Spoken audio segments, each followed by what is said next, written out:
Hey everyone, Andrew Joyce here. I'm the guy who has shot, edited, and or curated most of the stuff that you've seen on this YouTube channel in the past. It's been an embarrassingly long time since I've made something specifically to upload here on YouTube. And it's been a really busy season. I've been making a lot of videos. Most of them have not gone here. So I wanted to kind of give you folks an update just as to what I'm doing. If you only follow this page, but you're not familiar with the endeavor that I'm working on now, I wanted to give you a chance to kind of catch up on what we've been doing and hopefully join us over there and sign up on Facebook to be seeing the videos that we keep churning out regularly.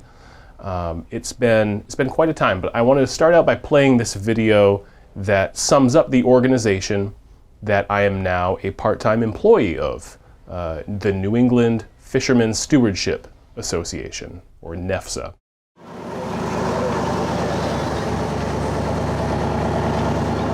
I love the boat, being on the water. In my harbor, there are ties that one has in a fishing family community, taking care of one another.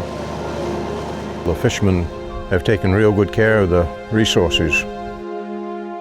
We need to have good, clean waters with good, clean fish for the American people. Protecting our fishing communities, the backbone of this country was the people. We're the backbone of America, and they're trying to break the backbone. What's going to become of America when you break the backbone of us? Our oceans are targeted for conversion into barren industrial parks. Extreme new restrictions are smothering our fishermen. We've been at the beck and call of the government regulations driving us out of business. And with these regulations, we don't stand a show. These ridiculous data assessments that are based on little to nothing. We're doing falsified research. It's political science. This isn't real science. Real science is the natural observation of what things are. There's patterns that we see that go against everything that the regular agencies are telling us. These species are in abundance. We're just not allowed to harvest them. Enough is enough. Now is the time to speak up. And if there was a time for all fishermen to band together, well, this is it. And the U.S. consumer needs to know that their food is being restricted based on nothing. And that's what NEFSA is here for. NEFSA is standing up for the rights of all our wild harvesters to keep their heritage. The food security of our nation depends on it. Stand with all of our U.S. fisheries. Together we can save our commercial fishing communities. Join NEFSA. Reclaim a fishing future. All right, well, I hope that video conveyed my personal enthusiasm for this organization, because I think NEFSA has the potential to really turn the tide, turn the tables on the entities that are trying to take away our natural resources and decimate not just fishing communities, not just put out of business fishermen, but really permanently, fundamentally transform our oceans into pretty uninhabitable areas for a lot of species. And with an eye towards complementing the really important work that other fishing associations have done that tend to be, fishery specific or state specific. The goal of NEFSA is to build a broad coalition of not just all fishermen, but people whose jobs support fishing in some way, people who live in fishing communities, who have family, who have friends, who know what this industry is up against, as well as people who like seafood and want to really be able to still have access to delicious, healthy product. Now, before delving any further into NEFSA, I wanted to bring to your attention, if you haven't seen it yet, this podcast that was just released last week. It's called the Along the Keel podcast, and they just put out an episode that has a few different people in Rhode Island talking about offshore wind, how it's going to devastate their region. And it's been getting some traction. I hope it gets a lot more. I wanted to show you some things, from that discussion that I thought were really interesting, that I think need to be kind of shouted from the rooftops. And I'm excited that we're hearing from people in Rhode Island. I hope we hear from more. I hope I'm going to get a chance to cover some more stories of what people are dealing with there. And check some of these clips out. I'm putting the original link in the description, so you can click over there after this and check out the whole podcast. Well, given that we all have different roles working on the water, right? Corey, your family's steeped in tradition, as dubbed like the last trap family with that great YouTube documentary. Watched it several times. Ralph, you owning Crafty One Customs, and then Dom, you having your own charter business. So there's really interesting viewpoints all kind of falling under the same umbrella. So I think going around and just understanding more so on how this will affect your business going forward. Could it affect my business? I generally feel like that if this goes through and 2,000 windmills are put up 10 years from now, I might not have a business, yes. We're not going to the Amazon and ripping the Amazon down to put solar panels. The Block Island wind farms are babies, and they were sort of a study to see what could happen. You look to Europe, that's where it started. We didn't need that experiment at Block Island. Right. Yeah. It's the Merker Sea off Germany is massive, and the one off Thanet in the UK is the largest on the planet. And they're in the ocean. Everything around them has died. They know this. It's irrefutable. My husband's from Ireland, and we have friends and family over there. Their electric bills have gone up 3 to 4 times. And I'm in touch with people from over there because I put a lot of stuff on my Instagram page, just spreading information about it. And a woman from Denmark said that she came from a fishing community. There's literal fishing boat graveyards there now. There's no, the only fishing that remains is in the museum. The Fishery Advisory Board just completely resigned. Everyone resigned. Let's leave it's the elephant in the room, okay? Because they had a board and they didn't listen to them. If you really are serious about what you're doing and you really care, you're going to listen, or you're going to take into consideration. They haven't. Yeah. They don't care. And some people were upset by them resigning. I think it was a powerful statement. The public wouldn't even know it was happening unless the news wouldn't have even covered it. It wouldn't have been written about. Got a lot of press time. It got pressed, and no one would have known unless they had done that. And I completely agree, because I've heard that from many people that thought that they quit. And it's like, what do you mean they quit? They've been fighting it for years. Where were you? Right? They didn't quit. They said, we're going to take another avenue because this avenue isn't working. You've had the same experience as I going to these meetings. I went to one of the CRMC meetings, got out at midnight. I had to get up at 4 the next morning to go fishing. They listened to us for 6 hours and then deliberated for 5 minutes. And the town council meetings and they don't care. I feel like the decision's already been made. And, It most certainly has. and I keep telling people go to the meetings, write letters. And honestly, I think it's probably a waste of time, but I still want people to speak out. They have Cox's Ledge, which is one of my most special areas. It's an area that I have to access year after year after year to get my clients on fish. And the government, in its infinite wisdom, has decided to box off Cox's Ledge and to put everything on the outside of it and around it and inside of it. Access to that area. Sort of like if you took a little square section and put a large concrete wall around it in the middle of the Serengeti. And when you box that off, you prevent access. And so now I've been prevented access. The fish have been prevented access. But more importantly, all that stuff around it wrecks that flow. That natural symbiosis will be destroyed forever. You're going to change currents. We are one of the most beautiful places in the United States of America, period. Period. Right? Why are we not defending this more openly? I'm sick of people being afraid to defend what they believe in.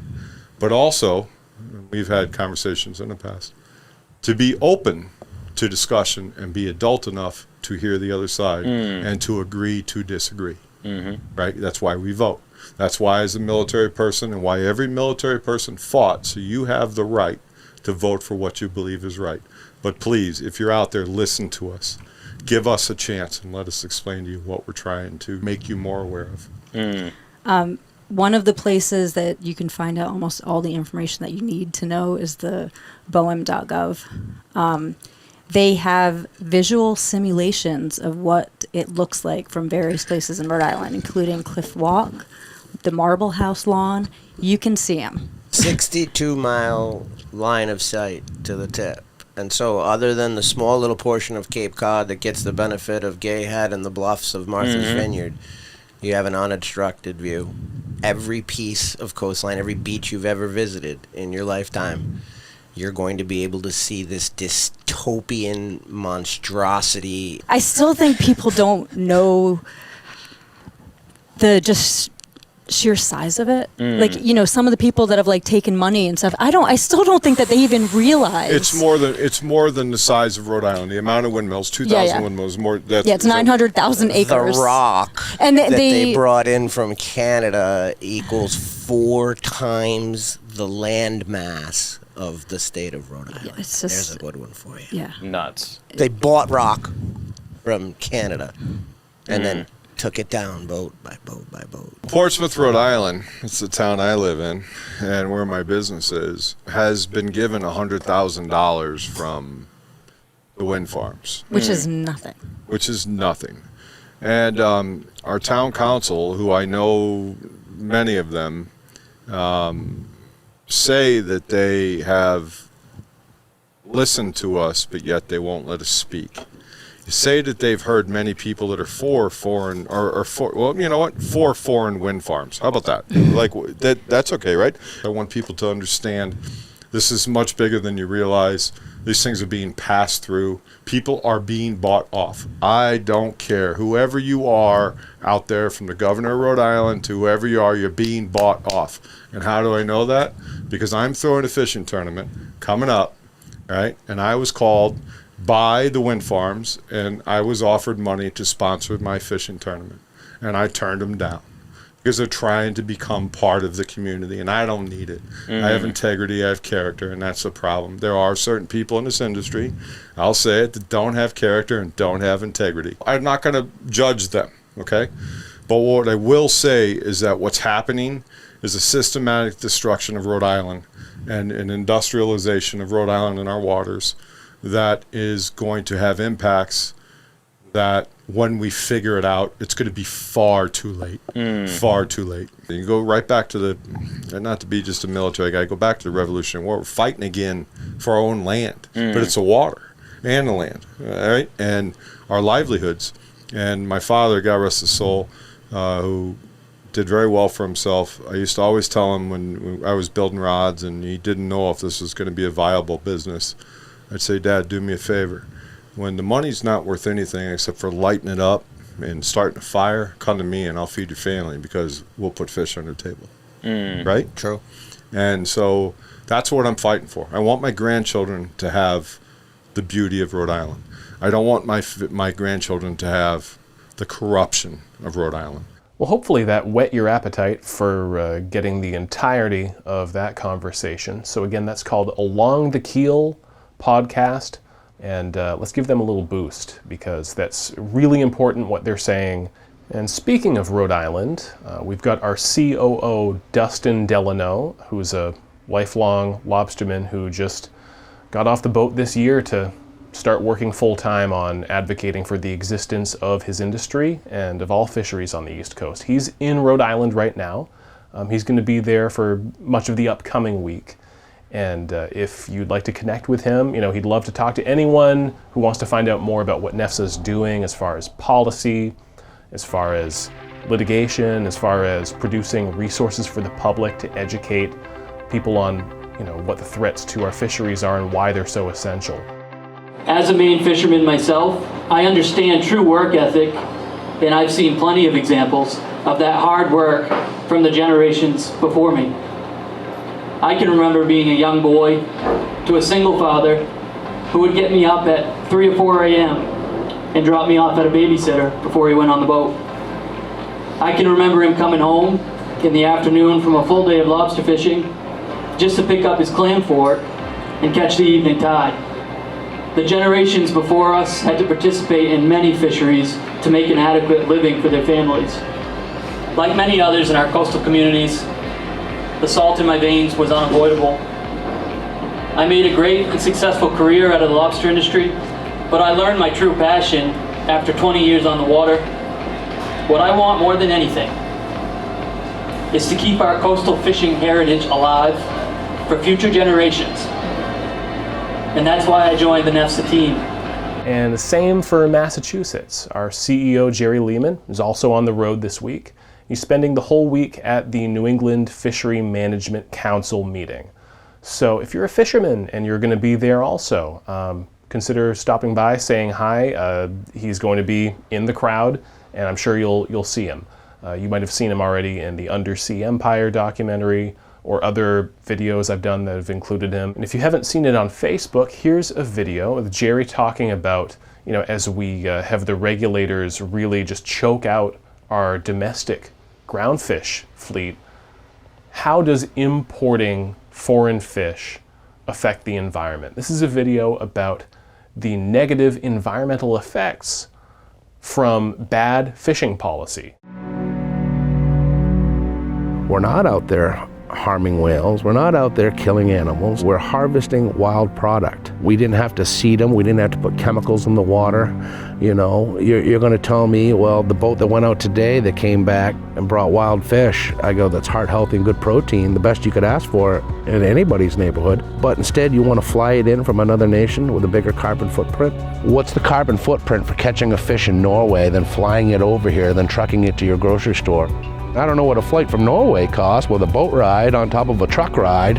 Where's the logic in that? Versus the guy that just came in today, dropped his product off at the wharf. The wharf just sat there and brought it right to the store across the way. So you got the day's carbon here and you got the little truck ride to your shops. Go right to your dinner plates. I go, no, but instead we'll have a boat in Norway or Iceland. We're gonna go out, fish. Then we're gonna bring it back. Process and flay it, truck it to an airport. From the airport, we're going to fly it over, truck it from the airport to another fillet shop, distribute it while on another truck ride, then it's to your grocery store. So everything you've mentioned about going green and environmentally friendly, that's a lie, but instead our waters are now going to be used for an industrialization. It's funny because the Chinese, you can look up the AIS units, tracking systems off of China, and look at their fishing fleet. They're everywhere. They're still fishing. It's amazing. But they're not overfishing, but we'll ship their tilapia and we'll ship their resources here. Other nations the same as well. I go, why is it the subsidies in other nations, Spain, United Kingdom, Iceland, they subsidize their boats, their industry?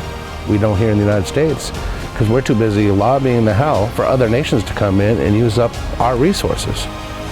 What nation would actually, other than the United States, do something like that? Before long, there ain't going to be a U.S. fisherman.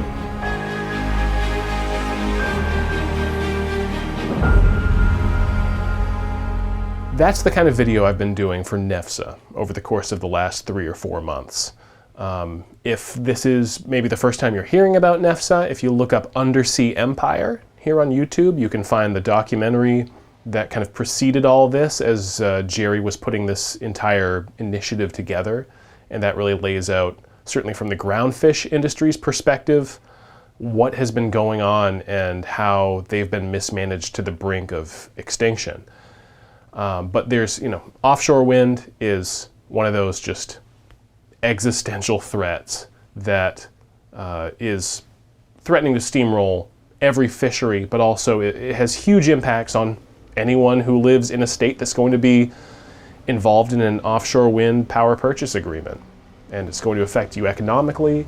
As you know, if you followed this channel and seen any of the stuff I've done in the past, it's just everything about it is either an unknown or we know it's a terrible, terrible risk. Nothing's positive about it. NEFSA is a grassroots organization that really can only function thanks to voluntary donations from people like yourself. I know I sound like PBS, viewers like you, but it really is people like you who are watching this, who have shared the videos I've made on here on the past, who've made a difference, and you've really helped amplify their voices. Fishermen have stepped up to enter the board, to make this happen and bring this out to the public. But we really need to continually strive to grow those membership rolls, because we're going up against environmental consortiums that are able to attend public meetings, comment periods, and say, well, we represent 5,000, 10,000 members, and we say that we want offshore wind. Now, a lot of the people that have actually signed on as members, they saw a cute picture of a sea otter they posted. They said, oh, I want to help sea turtles. They don't realize that they're donating to an organization that is lobbying to destroy the habitat of that animal with these huge industrial complexes right where they live. We really need to keep up the momentum to keep growing that membership roster so that we can really fend off these, oftentimes, national organizations that are in the pocket of offshore wind.